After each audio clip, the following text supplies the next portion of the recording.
مور خپل زوی له غاړې ورکړي چې زه یم نو تاسو ته هېڅ نقصان نشي رسېدلی او زوی هم چې دی نو خپل مور له غاړې ورکړي چې زما مور شته دی ما ته هېڅ نقصان نشي رسېدلی لیکن مور بیا هم د معجزې په انتظار باندې وه چې څوک به راشي موږ به بچ کړي او ملګرو د سیټه چې تاسو ته تصویر ښکاري په دې کې هم داسې دي هر یو کس چې دی نو خپل لاس چې دی نو کلکه د یو بل لاس نیولی دي او یو چې دی نو د خپل د مرګ انتظار کوي یو انتظار کوي چې اوس به اوبه راځي او موږ به وړي ملګرو افسوس مقام دی که نه دې تصویر کې په سوات کې چې کومه واقعه راغلې وه که نه په دې کې دا تصویر دی د 13 سالو ماشوم بچی چې دی نو هغه لاس چې دی نو وایي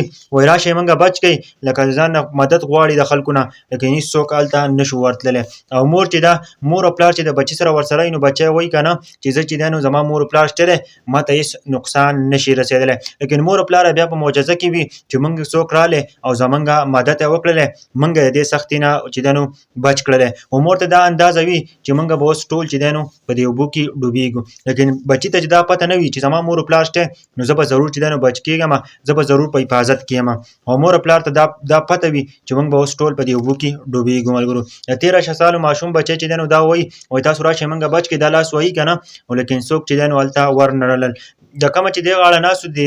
اوبو نه نو هغوی چې دی نو دا نفلونه کول چا تلاوتونه کول دا سوال یې کوه چې څه معجزه وشي او دا کسان چې دی نو د دې نه رابهر شي بلکې داسې ونه شوله او یو چې دی نو دا اوبه وړلو او ټول یې مکمل طور باندې اوبو ختم کړلو په دې زمونږ د حکومت نه هم ګیله وه ځکه چې دوی هلیکاپټر رالېږلی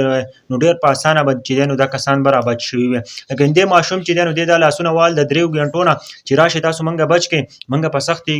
موږ په مصیبت کې لیکن یو کس هم ور نه راغی یو کس هم هلته ور نه راغی چې دا ماشومان یې بچ کړي وي په دې کې ښځې هم وې نوجوانان هم وو او بچي هم وو چې هغه د دې اوبو شکار شولو او اوبو چې دی نو هغه ویوړلو او د دنیا نه رخصت شولو د دې 8 کسانو چې دی نو جنازه شوې ده او د نورو چې دی نو هغه لا زوره پته هم نه دی لګېدلی دا افسوس مقام دی که نه چې زمونږ د حکومتونو ته وګوره زمونږ د حالاتو ته وګوره د مور او د زوی ډېر عجیبه داستان و یار تاسو په دې باره کې څه وایئ یار سړی ډېر په ژړا باندې مجبوره کړي چې داسې قسمه واقعه